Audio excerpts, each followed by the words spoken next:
Mateus, capítulo 5, versos 38 a 42.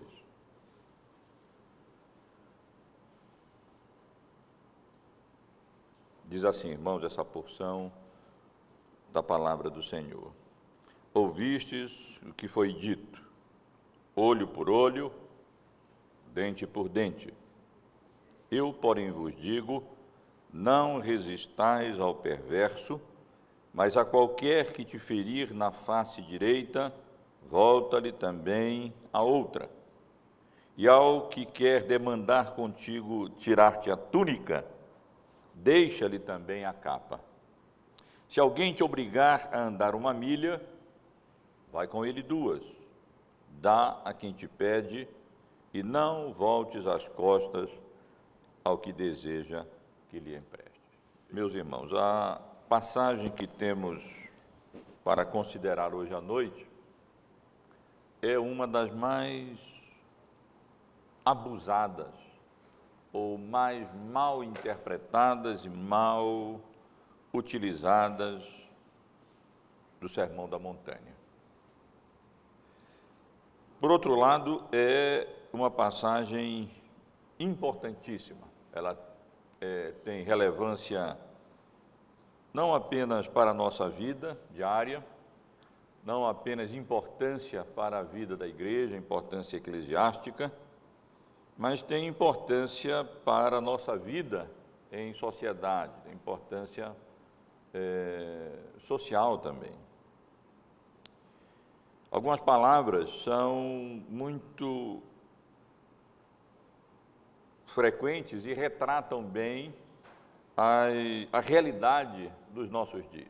Palavras como direitos, a ênfase dos nossos direitos é muito grande nos nossos direitos disso, direitos daquilo, e as pessoas se apegam mais e mais aos seus direitos e reivindicam até a última consequência os seus direitos. Ao mesmo tempo em que há grande ênfase nos direitos de cada um, individuais e de minorias e assim por diante, vivemos dias de impunidade, especialmente no nosso país. Essa é uma tônica, uma ênfase. Isso ocorre na família, as crianças não são disciplinadas como deveriam ser. Isso ocorre na igreja, o exercício da disciplina eclesiástica não é verificado como normalmente deveria ocorrer, acontecer. E também, evidentemente e consequentemente, na sociedade. E, ao mesmo tempo, vivemos dias de muita violência, de crimes, de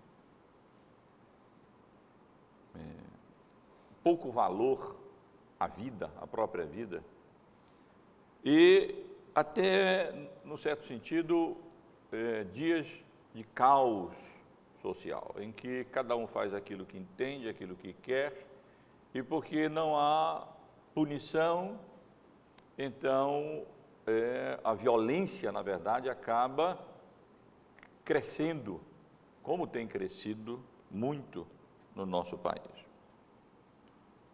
E a passagem que temos para considerar hoje à noite, meus irmãos, lança luz sobre vários desses problemas que enfrentamos, vários problemas que a família, as pessoas individuais, as escolas, as igrejas e a sociedade em geral enfrenta.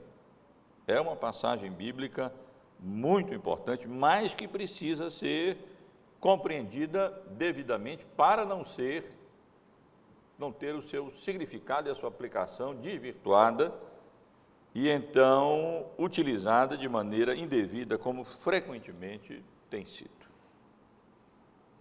Lembro os irmãos que estamos estudando o Sermão do Monte, o Sermão da Montanha, e que estamos considerando a quinta ilustração que o Senhor Jesus oferece para chamar a atenção para a justiça do cidadão do reino, que deve exceder em muito a justiça dos escribas e dos fariseus. Essa é a penúltima ilustração que o Senhor Jesus oferece para elucidar aquilo que ele mesmo havia declarado no versículo 20 desse capítulo, quando disse: porque vos digo que se a vossa justiça não exceder em muito a dos escribas e fariseus, jamais entrareis no reino dos céus.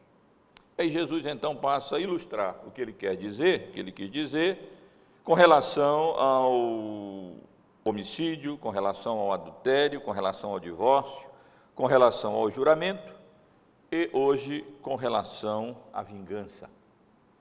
E aí então, de maneira bem concreta, bem real, com casos bem pertinentes, ele ilustra o que é que ele quis dizer quando declarou que se a nossa justiça, a justiça do cidadão do reino, não excederem muito a dos escribas e fariseus, nós jamais entraremos no reino dos céus. Então, convido os irmãos a considerarem comigo essa passagem, essa porção sobre o tema, o ensino de Jesus sobre a vingança, porque é exatamente aquilo acerca do que o Senhor Jesus trata nesses versículos que nós acabamos de ler. E uma vez mais, nós consideraremos essa passagem bíblica da mesma maneira que temos considerado as ilustrações anteriores. Veremos o ensino do Antigo Testamento sobre esse assunto, o ensino ou o desvio deste ensino do Antigo Testamento, representado no ensino dos escribas e dos fariseus, e o ensino do nosso Senhor Jesus Cristo, nos levando a compreender, nos permitindo compreender melhor a amplitude e o real significado e a real aplicação do ensino do Antigo Testamento sobre esse tema, sobre esse assunto. Com relação ao ensino do Antigo Testamento, eu lembro os irmãos, e preciso fazer isso sempre, se quisermos compreender o que é que o Senhor Jesus quer nos dizer com essas várias ilustrações, que ele não está se contrapondo aqui ao ensino do Antigo Testamento.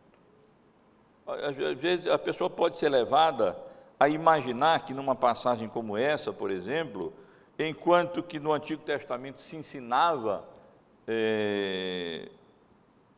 que a justiça deveria ser feita em termos de restituição, olho por olho, dente por dente, que Jesus aqui está, de alguma maneira, contradizendo o ensino do Antigo Testamento e dizendo que isso não tem mais sentido, que não cabe mais. Mas, meus irmãos, isso não é verdade. Interpretar assim essa passagem bíblica e as outras ilustrações que já estivemos considerando, e a próxima, que se Deus permitir, consideraremos no domingo passado, é um desvio do ensino de Jesus e não faz justiça ao próprio contexto. Porque eu tenho procurado chamar a atenção dos irmãos que essas ilustrações, elas vêm logo após as declarações de Jesus, ou os princípios que Jesus mesmo estabeleceu nos versículos 17 e 18, quando ele deixou perfeitamente claro que não veio para revogar a lei ou os profetas, mas para cumprir. Porque em verdade vos digo, disse ele, que até que a terra, o céu e a terra passem, nem um i ou um tio jamais passará da lei até que tudo se cumpra. Então, temos que interpretar essas ilustrações à luz dessas declarações de Jesus, à luz desses princípios que Jesus estabeleceu. Ele disse: eu não vim para revogar aqueles preceitos do Antigo Testamento, eu não vim para cancelá-los, eu vim, na realidade, para cumpri-los. E seria muito estranho que, após fazer uma declaração dessa, o Senhor Jesus, e também após declarar, como declara no versículo 20, que se a nossa justiça não excederem muito a dos escribas e dos fariseus, nós jamais entraremos no reino do céu, que ele viesse logo após contradizer o ensino do Antigo Testamento, ao invés de contradizer a justiça dos escribas e fariseus. Então, evidentemente que Jesus não tem em mente aqui não pretende aqui se contrapor ao ensino do Antigo Testamento, mas ele quer sim se contrapor à justiça dos escribas e dos fariseus. Ele quer aqui chamar a atenção para como nós, cidadãos do reino, devemos nos conduzir com relação ao ensino do Antigo Testamento. E nesses versículos, meus irmãos, a tradição a que Jesus se contrapõe, chama a atenção dos irmãos para o fato de que sempre cada ilustração dessa é introduzido não por estar escrito, mas ouvistes o que foi dito, como uma referência à tradição oral dos escribas e fariseus, muito conhecida. Aqui aqui a tradição dos escribas e fariseus faz alusão a algumas passagens do Antigo Testamento, como tem acontecido com cada uma dessas ilustrações. A tradição dos escribas e dos fariseus, a que Jesus se contrapõe nessa passagem, ela alude a passagens do Antigo Testamento, como, por exemplo, a que encontramos no livro de Êxodo, no capítulo 21, nos versículos 24 e 25. Olho por olho, dente por dente, mão por mão, pé por pé, queimadura por queimadura, ferimento por ferimento, golpe por golpe. E essas passagens se encontram num contexto, como pelo menos o próprio título em negrito, de forma apropriada na minha versão declara, aonde Deus dá a Moisés leis sobre a violência, leis sobre como a violência deveria ser tratada. E o contexto imediato em que esses versículos 24 e 25 se encontram, de respeito a brigas entre homens que poderia acarretar o aborto de uma mulher que viria a ser ferida. Se homens brigarem e ferirem mulher grávida, e forem causa de que aborte, porém sem maior dano, aquele que feriu será obrigado a indenizar segundo o que lhe exigir o marido da mulher, e pagará como os juízes lhe determinarem. E aí o texto continua, olho por olho, dente por dente, mão por mão, pé por pé, queimadura por queimadura, ferimento por ferimento e golpe por golpe. O mesmo ensino é encontrado também no livro de Levíticos, gostaria que os irmãos acompanhassem, no capítulo 24 de Levíticos, nos versículos 19 e 20. Nesses versos, lemos assim: se alguém causar defeito em seu próximo, como ele fez, assim lhe será feito.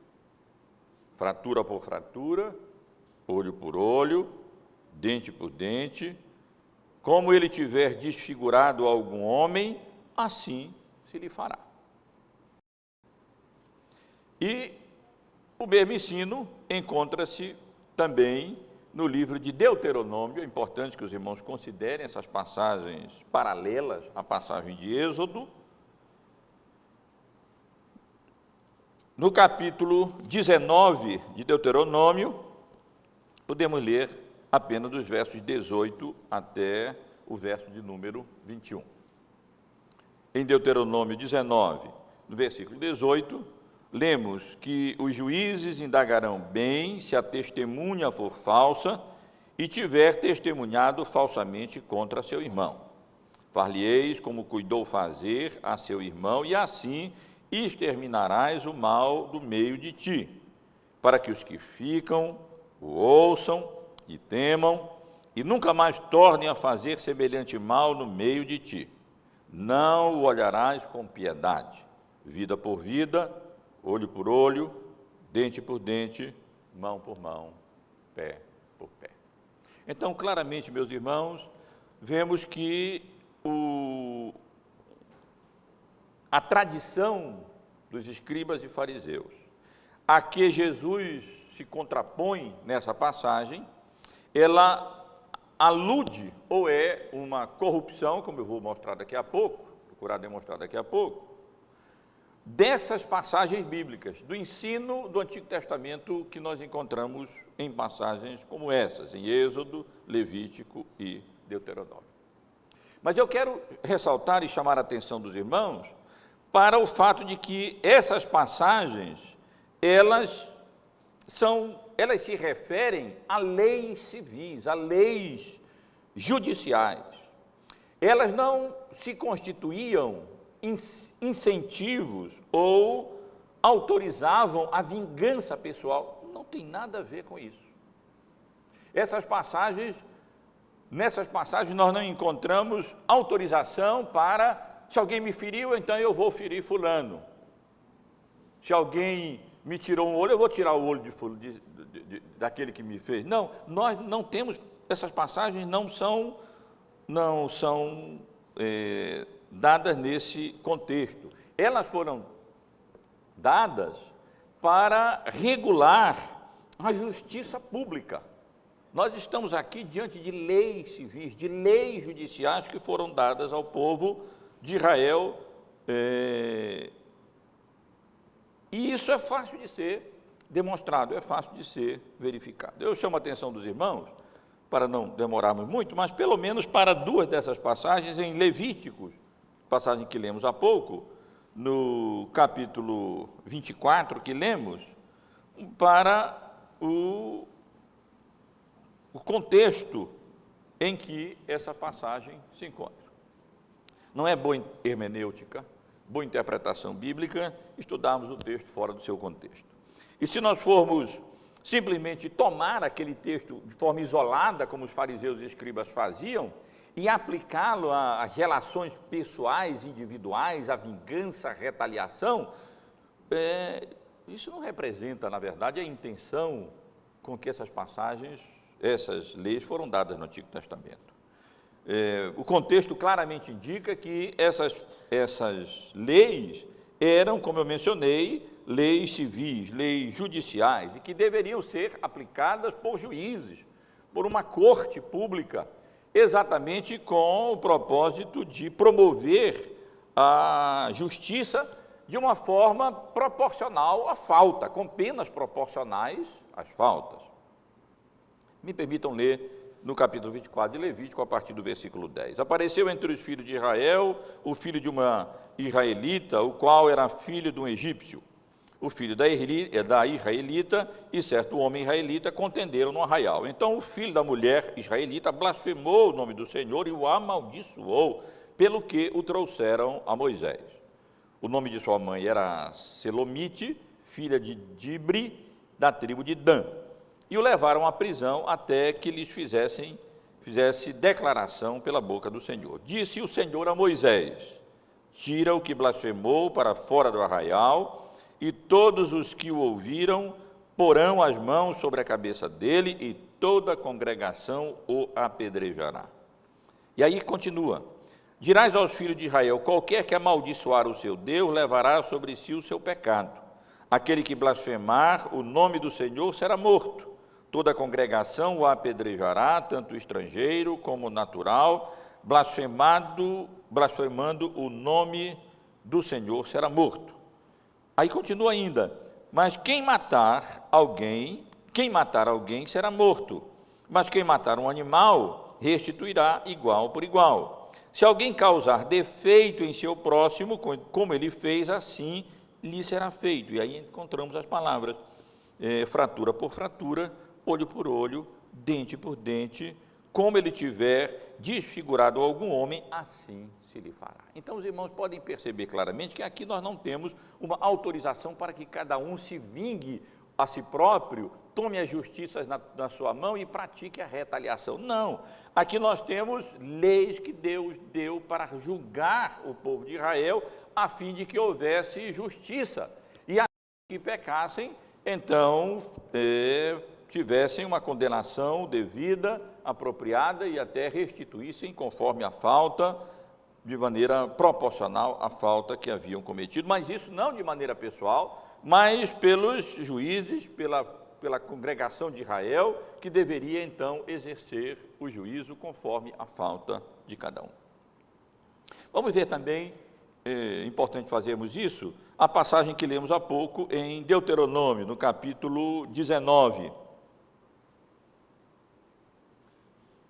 Mas agora vamos ler um pouco mais para termos o contexto e então percebermos como claramente aqui nós não temos autorização para que cada um se vingue, nenhum tipo de encorajamento à vingança pessoal ou à retaliação, mas sim leis específicas para punir o pecado, para fazer justiça, para reprimir, na verdade, o mal em Israel e para que as pessoas temessem e assim o mal fosse minimizado e o crime fosse minimizado, controlado. A partir do versículo 15 do capítulo 19 de Deuteronômio, nós lemos assim: uma só testemunha não se levantará contra alguém por qualquer iniquidade ou por qualquer pecado, seja qual for que cometer. Pelo depoimento de 2 ou 3 testemunhas, sim, se estabelecerá o fato. Quando se levantar testemunha falsa contra alguém para o acusar de algum transvio, então os 2 homens que tiverem a demanda se apresentarão perante o Senhor, diante dos sacerdotes e dos juízes que houver naqueles dias. Os juízes indagarão bem se a testemunha for falsa e tiver testemunhado falsamente contra seu irmão. Far-lhe-eis como cuidou fazer a seu irmão, e assim exterminarás o mal do meio de ti, para que os que ficarem o ouçam e temam, e nunca mais tornem a fazer semelhante mal no meio de ti. E não olharás com piedade, vida por vida, olho por olho, dente por dente, mão por mão, pé por pé. Então, mais uma vez, os irmãos observem que aqui nós não temos um encorajamento no Antigo Testamento, não era esse o ensino do Antigo Testamento, como se ele encorajasse as pessoas a se vingarem, e se alguém me feriu, eu firo também, se alguém me bateu, eu bato também, levo o troco, se alguém me causou dano, me fez mal, eu também causarei mal ou dano e farei mal àquele que me causou dano e me fez mal. Pelo contrário, a intenção dessas leis era promover a justiça com penas proporcionais às faltas, evitando excessos, como tende a acontecer quando nós sofremos o dano e então tendemos a revidar, não de acordo com o dano e até pessoalmente, o que não deveria acontecer, e ainda com um dano maior do que aquele que foi cometido. Um dos exemplos bem marcantes do que vinha acontecendo, o que acontecia no Antigo Testamento, se encontra na declaração de Lameque às suas esposas, quando ele disse: matei um homem porque ele me feriu, e um rapaz porque me pisou. 7 vezes se tomará vingança de Caim, de Lameque, porém, 70 vezes 7. E essas leis foram dadas, portanto, como um ato de misericórdia. Foram dadas exatamente para evitar que essas coisas acontecessem. Matei um homem porque ele me feriu, e um rapaz porque me pisou, a fim de que as penas fossem proporcionais às faltas, e não como que estivesse autorizando as pessoas individuais a fazer justiça com as próprias mãos, mas para regular, como uma constituição legal, como leis criminais, que então regulam como é que aqueles que cometem transgressões e crimes deveriam ser tratados para que os outros fossem desencorajados, o mal fosse eliminado e a justiça pudesse ser feita. Essas leis, na realidade, elas reconhecem a pecaminosidade humana e elas tendem a promover a ordem, a justiça pública e tendem a reprimir, na realidade, o mal. Chama a atenção dos irmãos para essa passagem de Deuteronômio, especialmente os versículos 19 e 20. Far-lhe-ei como cuidou fazer a seu irmão, e assim exterminarás o mal do meio de ti, para que os que ficarem o ouçam e temam, e nunca mais tornem a fazer semelhante mal no meio de ti. Então, irmãos, esse era o propósito dessas passagens desvirtuada pelo ensino dos escribas e fariseus. Ressalto, volto a enfatizar, elas não encorajam a vingança pessoal. Elas não têm nada a ver com o incentivo à retaliação e à vingança. Pelo contrário, na realidade, o ensino do Antigo Testamento com relação à vingança pessoal e à retaliação encontra-se em passagens como, por exemplo, Levíticos capítulo 19, versículo 18, onde nós lemos assim: não te vingarás, nem guardarás ira contra os filhos do teu povo, mas amarás o teu próximo como a ti mesmo. Eu sou o Senhor. Esse era o ensino do Antigo Testamento sobre a vingança. Nós não devemos nos vingar. O povo de Israel não era encorajado à vingança pessoal, à retaliação pessoal. Ou ainda, em passagens como no livro de Provérbios, no capítulo 20, no versículo 22, onde nós lemos: não digas, vingar-me-ei do mal, espera pelo Senhor, e Ele te livrará. Ou um pouco mais adiante ainda no livro de Provérbios, no capítulo 24, nos versículos 17 e 18, quando cair o teu inimigo, não te alegres, e não te regozije o teu coração quando ele tropeçar, para que o Senhor não veja isso e lhe desagrade e desvie dele a sua ira. A ideia é para ti. Ou no capítulo 25, no versículo 21 do livro de Provérbios: se o que te aborrece tiver fome, dá-lhe pão para comer, se tiver sede, dá-lhe água para beber. É equivocada a ideia de que o Antigo Testamento encorajava e incentivava a vingança pessoal e a retaliação pessoal. Isso não era verdade. O que expressa o ensino do Antigo Testamento sobre a vingança são passagens como essas, onde o povo de Israel era exortado e admoestado a não exercer a vingança pessoal. Pelo contrário, era encorajado a não se alegrar com a queda dos seus inimigos, era encorajado a amar o seu próximo como a si mesmo, e jamais a vingança pessoal ou a retaliação pessoal.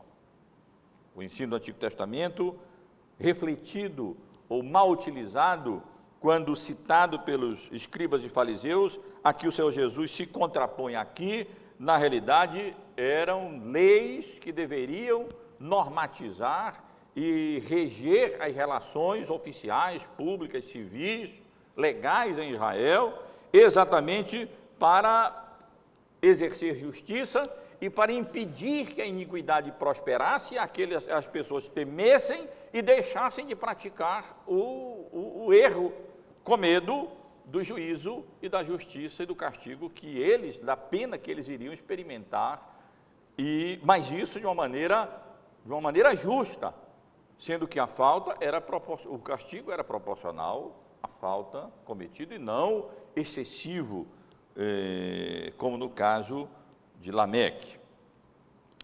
Isso, meus irmãos, com relação ao ensino do Antigo Testamento. Mas, brevemente, qual era, na realidade, o ensino dos escribas e dos fariseus? Era o oposto disso.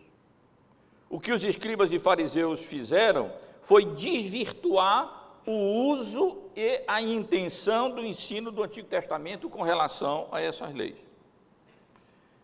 Eles desviaram o escopo oficial e público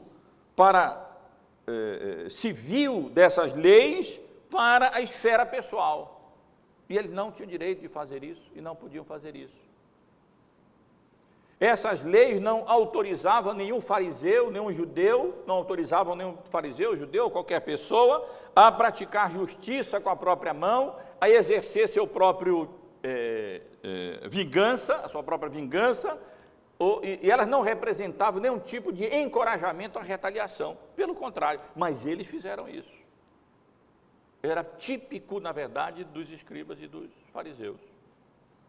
O exercício da justiça própria nesse sentido, o encorajamento à vingança, o encorajamento à retaliação pessoal, tirando do foro apropriado o cumprimento dessas leis, como deveria acontecer, e trazendo para a esfera própria. E ao fazerem isso, eles usavam essas leis não para a promoção da justiça pública, mas para fomentar a vingança e para fomentar a retaliação. Na verdade, eles estavam querendo, na nossa linguagem de hoje, fazer justiça com as próprias mãos, como se fosse assim, no caso pessoal. E isso nada mais era do que vingança, quando cada um quer tomar a justiça nas próprias mãos, quando cada um se acha no direito de declarar o que é correto, o que é incorreto, o que deve ser feito, o que não deve ser feito, e então tomar a iniciativa e revidar e fazer isso com as próprias mãos, então nós temos aquilo que Jesus está, na realidade, condenando aqui. É isso que Jesus condena nessa passagem. E não está, na realidade, condenando a justiça pública. Esse era o ensino de Jesus. Vimos o ensino do Antigo Testamento, o desvio que os escribas e fariseus fizeram da utilização dessas leis, tirando do escopo público para o escopo pessoal e encorajando e incentivando a vingança, quando essas leis jamais tiveram propósito de serem assim utilizadas. Agora, com relação ao ensino de Jesus, ressalto, ele não é contra, nessa passagem, como alguns pensam, o exercício da justiça pública. Ele não é contra a aplicação de penas legais para aqueles que cometem crimes e iniquidades. Não temos aqui um manifesto pacifista, como pensam alguns, não. Jesus não era contra a resistência legal ou contra o poder da espada que Deus mesmo concedeu ao Estado para a promoção da ordem pública, da justiça e do bem público, do bem comum. Não. Na realidade, o Novo Testamento autoriza as autoridades legitimamente constituídas a resistirem ao perverso e a exercerem a disciplina com vistas à promoção da justiça, da pureza e da ordem pública. E Jesus, a última coisa que nós devemos fazer é colocar as Escrituras contra as Escrituras, como se Jesus estivesse ensinando alguma coisa que estivesse contrariando o ensino do Antigo Testamento e, na realidade, contrariando o ensino do próprio Novo Testamento.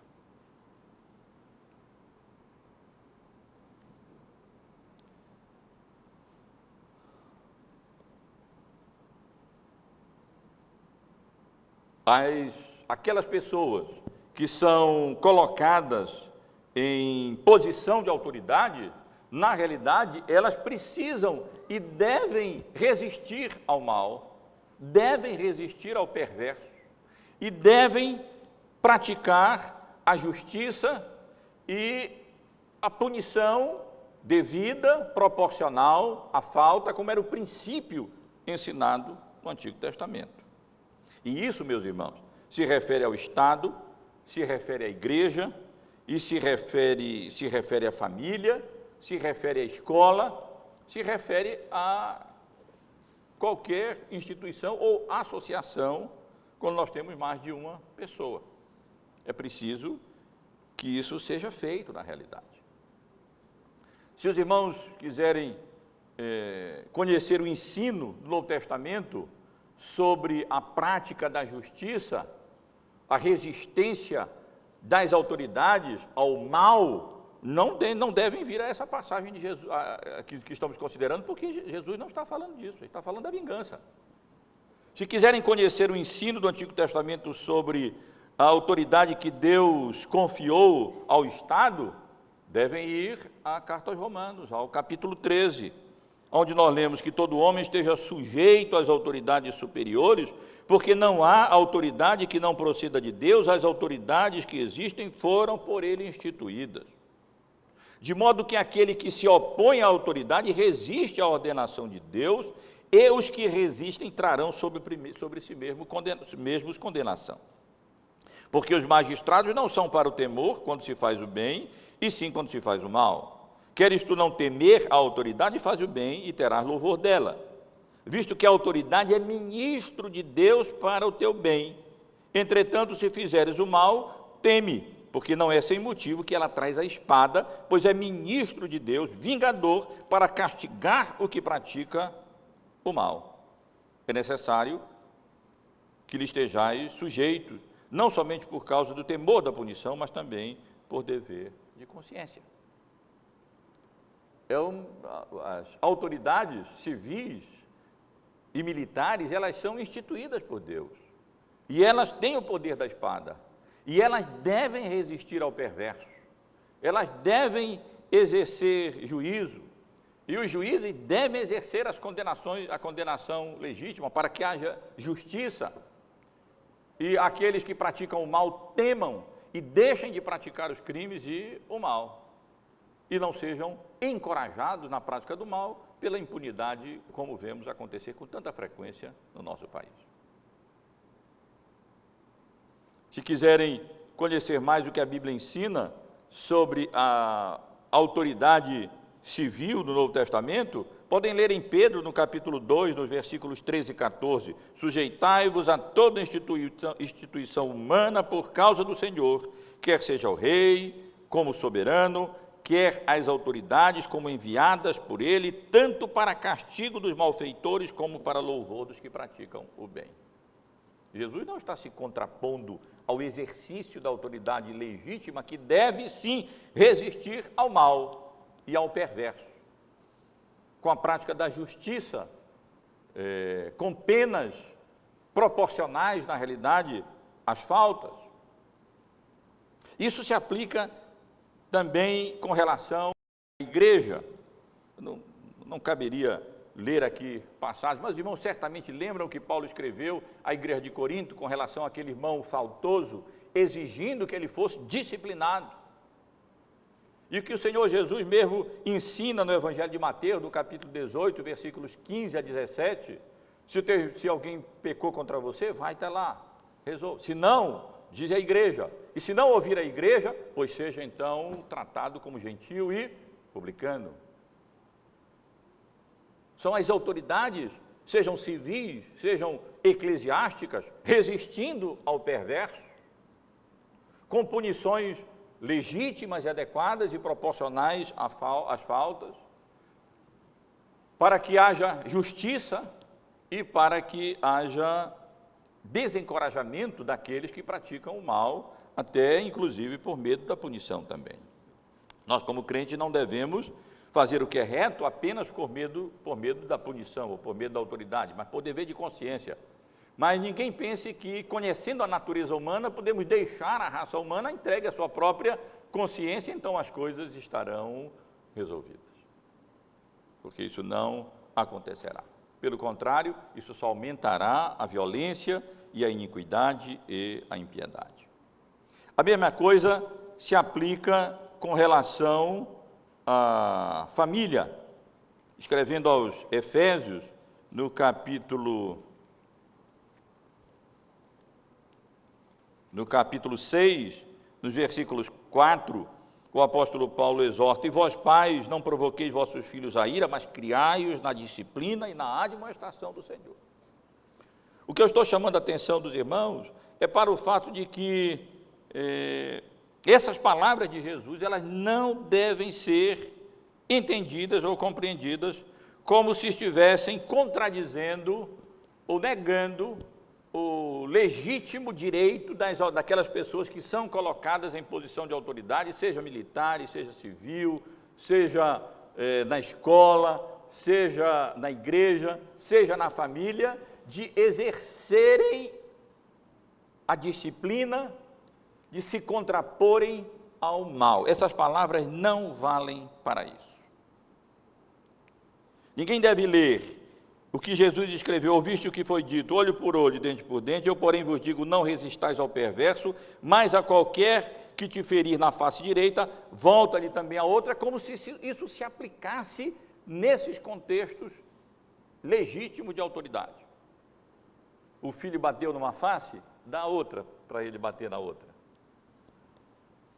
Vai acontecer outra coisa bem diferente disso. Alguém comete um crime, dá para ele cometer outro crime. Sem que haja punição. Na igreja, alguém está em falta, então deixa para lá, não faz mal não, o que tem? Não tem problema nenhum, deixa para lá. Ao final de contas, o amor, devemos agir com o amor cristão, deixa cometer a falta, não tem problema. Não é verdade, meus irmãos. Jesus não está se referindo a isso, como algumas pessoas ensinam e entendem que Jesus esteja ensinando isso aqui. É nesse sentido que eu digo que essa passagem é tão abusada, e é de fato abusada, quando ela é utilizada fora do contexto, e então aplicada como se Jesus estivesse aqui negando o ensino do Antigo Testamento, e como se ele estivesse aqui contradizendo o ensino do Novo Testamento, no que diz respeito à resistência devida e necessária àqueles que praticam o mal, por parte das autoridades legitimamente constituídas. Na realidade, quando isso não é feito, o que acontece é que se promove a injustiça, se promove a iniquidade, se promove a desordem e se promove a violência.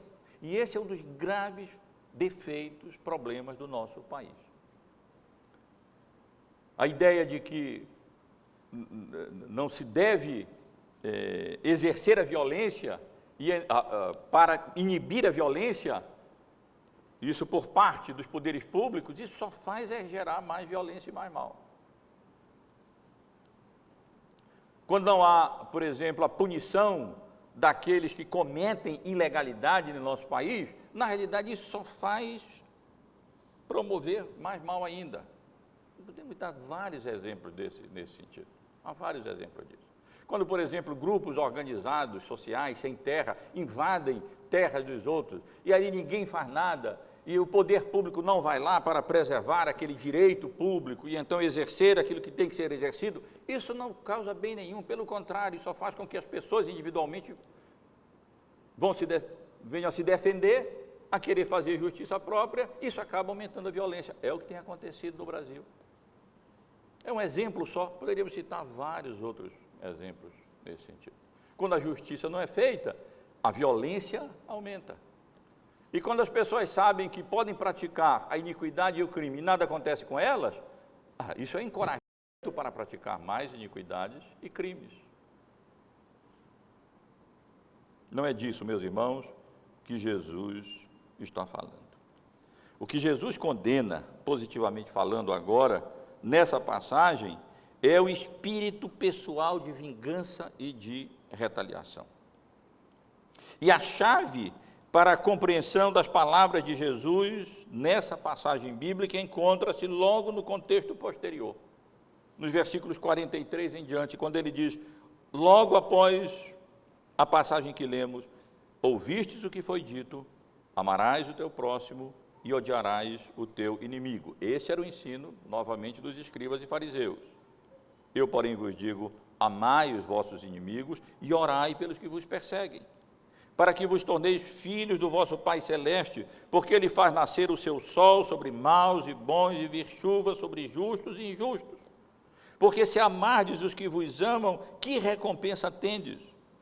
Não fazem os publicanos também o mesmo? E se saudardes somente os vossos irmãos, que fazeis demais? Não fazem os gentios também o mesmo? Portanto, sede vós perfeitos, como perfeito é o vosso Pai Celeste. E na realidade, meus irmãos, esse não é o ensino apenas do Senhor Jesus. Esse é o ensino do Antigo Testamento e esse é o ensino do Novo Testamento. Tanto o Antigo Testamento, já li algumas passagens, como o Novo Testamento se contrapõe e se opõe inteiramente à ideia de que nós exerçamos a vingança por nós mesmos. O espírito de retaliação, o espírito de nos apegarmos a nossos direitos a qualquer custo e nos vingarmos e retaliarmos por conta própria. Esse espírito Jesus condena, o Antigo Testamento condena e o Novo Testamento, em geral, condena. Na carta aos Romanos, no capítulo 12, nos versículos 19 até o final do capítulo, versículo 21, o apóstolo Paulo escreve assim: não vos vingueis a vós mesmos, amados, mas dai lugar à ira. Subentendido aqui, a ira de Deus. Deus é o vingador. A mim pertence a vingança, diz o Senhor. Não vos vingueis a vós mesmos, amados, mas dai lugar à ira. Porque está escrito: a mim me pertence a vingança, eu é que retribuirei, diz o Senhor. Pelo contrário, se teu inimigo tiver fome, dá-lhe de comer. Se tiver sede, dá-lhe de beber. Porque fazendo isto, amontoareis brasas vivas sobre a sua cabeça. Não te deixes vencer do mal, mas vence o mal com o bem. Jesus, nessa ilustração da justiça que excede em muito a justiça dos fariseus, eu repito, não está se referindo ao exercício da autoridade legítima nos vários âmbitos genuinamente constituídas, não. O que ele está combatendo aqui era o espírito vingativo e o espírito de retaliação próprio dos escribas e dos fariseus, e vamos ser justos, irmãos, próprios da nossa natureza humana pecaminosa, que procura se apegar aos seus direitos a qualquer custo, e que busca a vingança e a retaliação, quase como Lameque, dizemos, feri um jovem porque ele, matei um homem porque ele me feriu, e um rapaz porque ele me pisou. E o Senhor Jesus oferece aqui alguns exemplos do que ele quer dizer, para deixar ainda mais claro o seu encorajamento, o seu incentivo a desistirmos e a resistirmos à tentação da vingança e à tentação da retaliação. E, na realidade, ele nos ensina, nos versículos 39 até o versículo 42, como nós devemos reagir a possíveis ameaças aos nossos direitos. Direito à dignidade, a sermos tratados de maneira digna, direitos de liberdade, direito de propriedade. Como é que nós, como crentes, devemos tratar? Repito, não tem nada a ver com que o Estado, a autoridade deve preservar esses direitos, deve lutar e exercer a força e a espada e o juízo para a preservação dos direitos individuais das pessoas. Mas a nossa atitude como crente não é essa.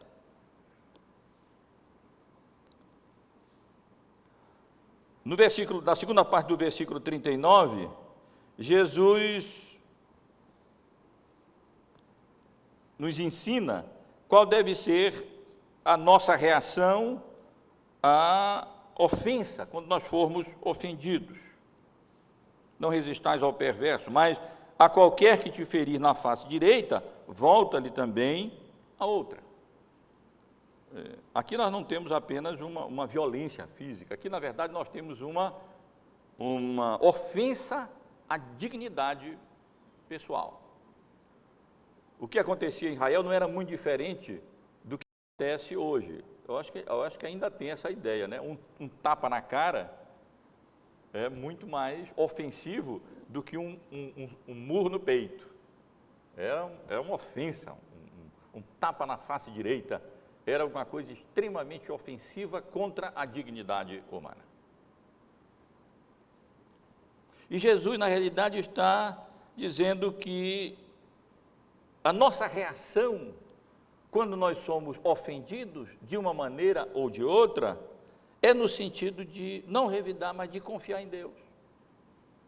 Deus é o nosso vingador, Ele é o nosso juiz, Ele sabe de tudo. Quando a nossa dignidade é ofendida, nós não precisamos nos aferrar a todo custo em preservar a dignidade. Me bateu na face direita, então está convidado para um duelo. Não é? Agora, ou na espada ou no revólver, como a gente vê no cinema que acontecia, porque foi ofendido na face direita. Nada. Nós não temos temos dignidade, é verdade que temos, fomos criados à imagem e semelhança de Deus, nós não precisamos nos diminuir nesse sentido. O ser humano foi criado à imagem e semelhança de Deus e tem dignidade, mas nós não devemos nos aferrar e nos apegar. O exemplo Jesus nos deu, sendo Deus, ele não julgou como usurpação o ser igual a Deus, mas ele se humilhou e veio esse mundo e morreu de cruz, na morte de cruz, como nós morremos, como nós sabemos que ele morreu. No versículo 14, Jesus ilustra como deve ser a nossa reação a demandas judiciais. E ao que quer demandar contigo tirar-te a túnica, deixa-lhe também a capa. Aqui não é, a ideia aqui não é de alguém que pegou, passou o ladrão e roubou e puxou a túnica. Olha, peraí, leva a capa também. Não é? O ladrão passou, pegou o relógio, peraí, ainda tem a carteira que tem mais aqui. Não é isso. Jesus, eu não lembro se foi Lloyd Jones que diz, eu acho que é Lloyd Jones que diz na exposição dele do Sermão do Monte, que qualquer coisa que pareça ridícula, pode ter certeza que não é a interpretação correta, não é o ensino de Jesus. Ele não nos ensina o ridículo. E na realidade, a própria terminologia grega utilizada aqui deixa bem claro, aqui tem em vista demanda judicial. A pessoa tinha ainda que tivesse poucos bens, numa demanda ali, alguém era levado lá à justiça, e então ele tinha algum débito, alguma coisa, e lhe seria reivindicado a túnica para que ele pudesse pagar o seu débito. E a ideia aqui é, pois então esteja disposto até a dar mais daquilo que é exigido para fazer de fato justiça naquilo que for necessário.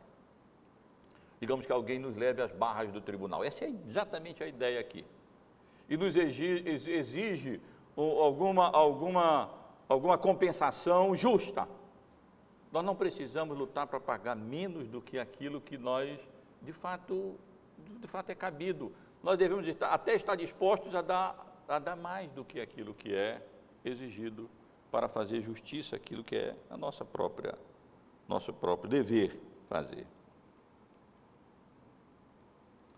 Temos no versículo 41 uma ilustração no que diz respeito à nossa reação à opressão ou a ameaça, a esse direito nosso de liberdade de ir, de vir.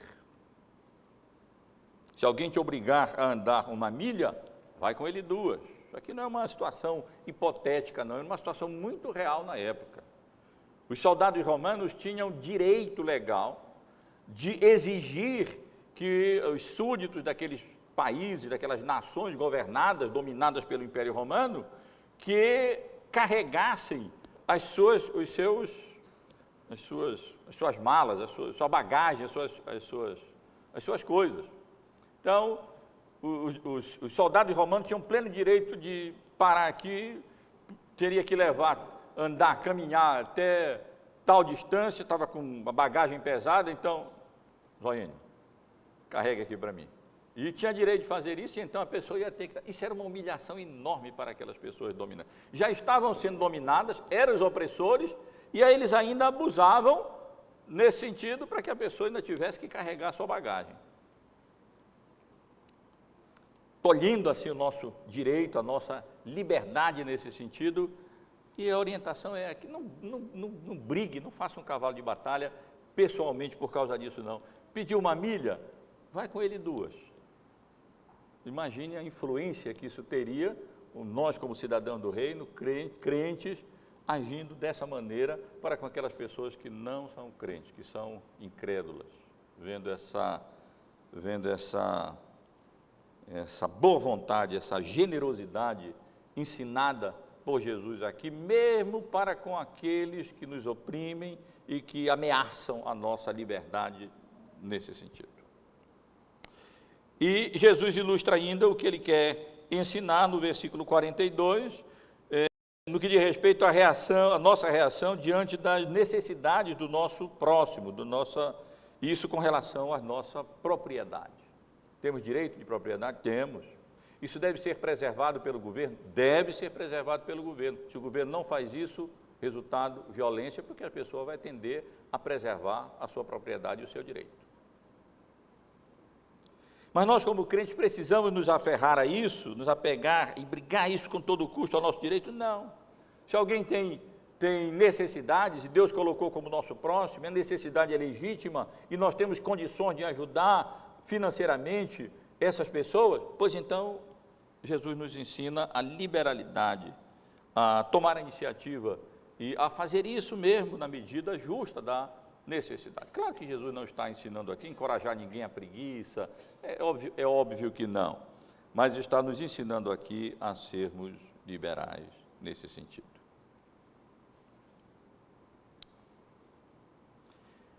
A Bíblia tem bons exemplos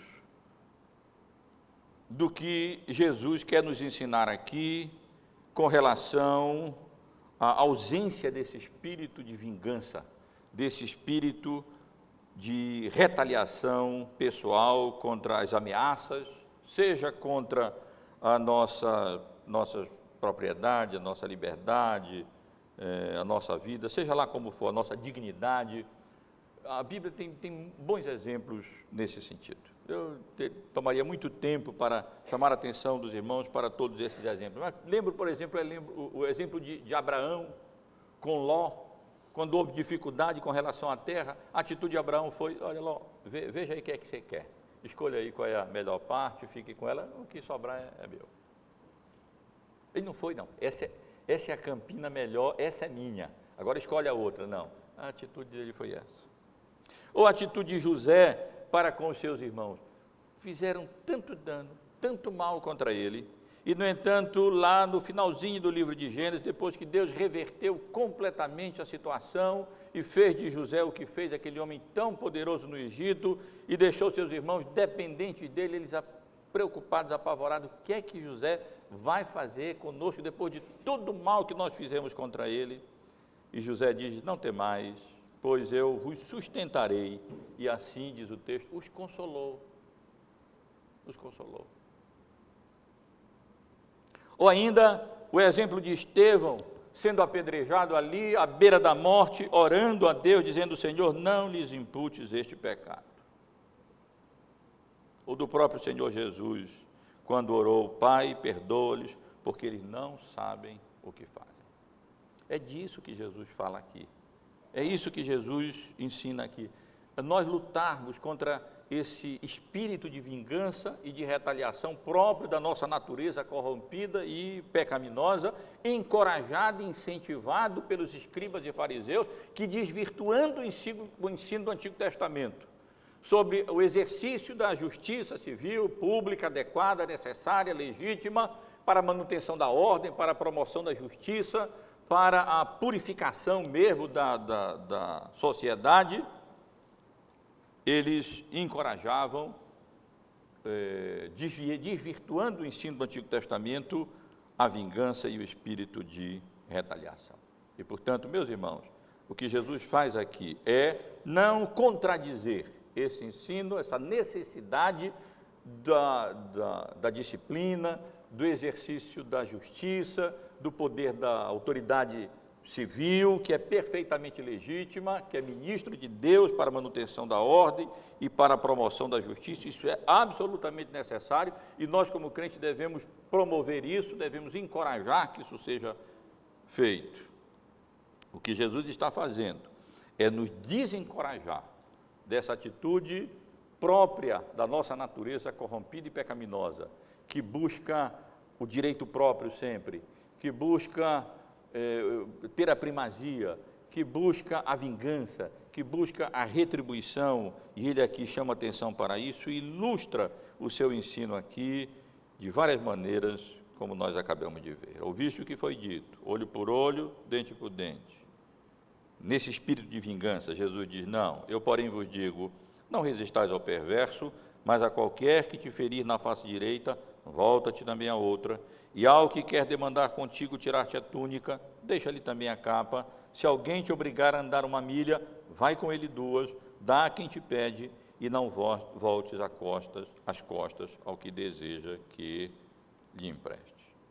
Apenas para concluir, meus irmãos, e enfatizar daqui, ressaltar daqui, as lições que penso são as principais desse texto. Primeiro, voltar a chamar a atenção dos irmãos. A resistência legítima ao perverso é dever das autoridades militares, defendendo a nação de outros países, civis, educacionais, na escola, eclesiásticas, na igreja, na família. As palavras de Jesus não contradizem o ensino do Antigo Testamento e do Novo Testamento sobre a necessidade da resistência ao perverso oficial das autoridades constituídas. Isso é absolutamente necessário em virtude da natureza corrompida, depravada do homem. Na realidade, a omissão e a impunidade não promovem a paz, o bem e a ordem. Promovem, sim, conflitos, a iniquidade, a desordem pública, a violência e a vingança. E é por isso que nós vemos essas coisas crescendo tanto no nosso país, por causa da omissão das autoridades nos mais vários níveis, seja na família, criando filhos rebeldes, que não conhecem limites, porque não têm autoridade sobre eles para resistir às suas perversidades. É o que tem acontecido nas escolas, é o que tem acontecido nas igrejas e é o que tem acontecido no país. Com as autoridades que não punem, que não resistem ao erro, às contravenções, aos crimes, às perversões. E então, o resultado disso é não o bem, não a paz, mas é a desordem, a violência e a vingança. E cada vez mais que crescer, como tem crescido, esse espírito de não aplicação de penas, de impunidade, então mais e mais essas coisas vão crescer em nosso país. E que Deus nos livre disso, porque isso não é o correto, isso não representa a vontade de Deus. E as palavras de Jesus não se contrapõem ao ensino do Antigo e do Novo Testamento com relação à absoluta necessidade do exercício da disciplina e do poder da espada, do poder da força, dos juízes, das penas, das restituições proporcionais às faltas nas mais diversas áreas. Mas o nosso dever, meus irmãos, e isso Jesus está enfatizando aqui, é resistir ao espírito de vingança e de retaliação decorrentes da queda, oriundos da nossa natureza corrompida e pecaminosa. Jesus está nos ensinando a dizer, mortifique essa sua intenção de vingança e de exigência de direito, e de reivindicação e... mais ainda, de Jesus, nesse texto, nós somos chamados a, positivamente, a cultivar até amor pelos que nos odeiam, pelos que nos perseguem. Se Deus permitir, estaremos considerando essa passagem seguinte, dos versículos 41 até o versículo 48, no domingo que vem. Ao concluir o estudo dessa passagem, não posso senão lembrar os irmãos que Cristo é o nosso exemplo, mas Ele é mais do que o nosso exemplo. Ele não apenas se humilhou a si próprio e não usou como usurpação exercer o seu direito como a segunda pessoa da Trindade, como Deus que é, mas Ele se humilhou. Mas mais ainda, Ele nos habilita e nos capacita pela sua graça e obra do Espírito Santo e pela sua palavra a mortificar essa nossa natureza corrompida e pecaminosa farisaica, que tende a distorcer o ensino bíblico e trazer para nós, para a nossa vida pessoal, como se nós tivéssemos o direito à vingança e como se fôssemos encorajados à retaliação. Que Deus nos abençoe e nos dê graça para, ao mesmo tempo em que cultivarmos o exercício da justiça pública das autoridades legitimamente constituídas, e encorajarmos isso e aceitarmos isso, e nos submetermos a isso como somos ensinados na Bíblia. No que diz respeito ao nosso espírito pessoal, cultivarmos não ressentimento, nem amargura, nem o espírito de vingança, nem o espírito de retaliação. Pelo contrário, cultivando amor mesmo até por aqueles que nos causam dano, por aqueles que nos fazem mal e por aqueles que representam ameaça aos nossos direitos mais básicos, como da dignidade, da propriedade, da liberdade e coisas semelhantes a essas.